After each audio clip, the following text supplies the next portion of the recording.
দক্ষিণ ২৪ পরগনার সুন্দরবনের পশ্চিম রাধানগর। চওড়া খাড়ির ধারে ঘন কেওড়া ও গোলপাতার জঙ্গল ঘেরা এক প্রাচীন গ্রাম। এখানেই দাঁড়িয়ে আছে মৃধাদের আদিকালের বিশাল বাড়ি।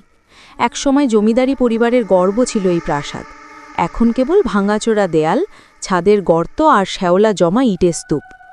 বাড়ির পাশে রয়েছে শিবের এক বিশাল মন্দির, যেখানে আজও বহু মানুষ পুজো দিতে আসে। মন্দিরের ঘণ্টার ধ্বনি আর ধূপের গন্ধ যেন গ্রামকে রক্ষা করে। তবে মৃধাদের বাড়ির ছায়ার মধ্যে যে অদ্ভুত অন্ধকার বাস করে, তা সবাই এড়িয়ে চলে। গ্রামের বয়স্করা বলে, প্রায় ১০০ বছর আগে মৃধাদের বাড়িতে এক রক্তাক্ত কাণ্ড ঘটে। জমির দখল নিয়ে দুই ভাইয়ের বিবাদ মারণ যুদ্ধে পৌঁছে যায়। ছোট ভাই লোভের বশে বড় ভাইকে হত্যা করে, আর তার দেহ বাড়ির পেছনের কূপে ফেলে দেয়। পরদিন সকালে শিব মন্দিরের ঘণ্টা অকারণে বাজতে থাকে, আর মন্দিরের পুরোহিত স্বপ্নে দেখেন রক্তমাখা এক ছায়া মন্দিরের সিঁড়িতে দাঁড়িয়ে কাঁদছে।